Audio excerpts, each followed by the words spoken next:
From all outward appearances, John had everything going for him. He had just signed the contract to sell his New York apartment at a 6-figure profit, and he'd only owned it for 5 years. The school where he graduated from with his master's had just offered him a teaching appointment, which meant not only a salary, but benefits for the first time in ages. And yet, despite everything going really well for John, he was struggling, fighting addiction and a gripping depression. On the night of June 11th, 2003, he climbed up to the edge of the fence on the Manhattan Bridge, and he leapt to the treacherous waters below. Miraculously, he lived. The fall shattered his right arm, broke every rib that he had, punctured his lung, and he drifted in and out of consciousness as he drifted down the East River, under the Brooklyn Bridge, and out into the pathway of the Staten Island Ferry, where passengers on the ferry heard his cries of pain, contacted the boat's captain, who contacted the Coast Guard, who fished him out of the East River and took him to Bellevue Hospital. And that's actually where our story begins.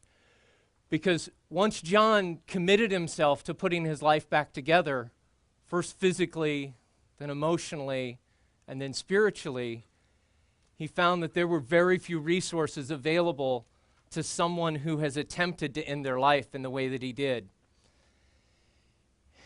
Research shows that 19 out of 20 people who attempt suicide will fail. But the people who fail are 37 times more likely to succeed the second time. This truly is an at-risk population with very few resources to support them. And what happens when people try to assemble themselves back into life, because of our taboos around suicide, we're not sure what to say, and so quite often we say nothing. And that furthers the isolation that people like John found themselves in. I know John's story very well because I'm John. And this is today the first time in any sort of public setting I've ever acknowledged the journey that I have been on.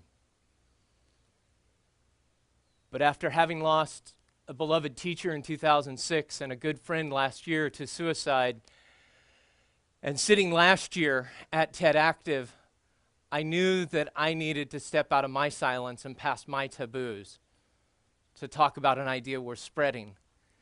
And that is that people who have made the difficult choice to come back to life need more resources and need our help. As the Trevor Project says, it gets better. It gets way better.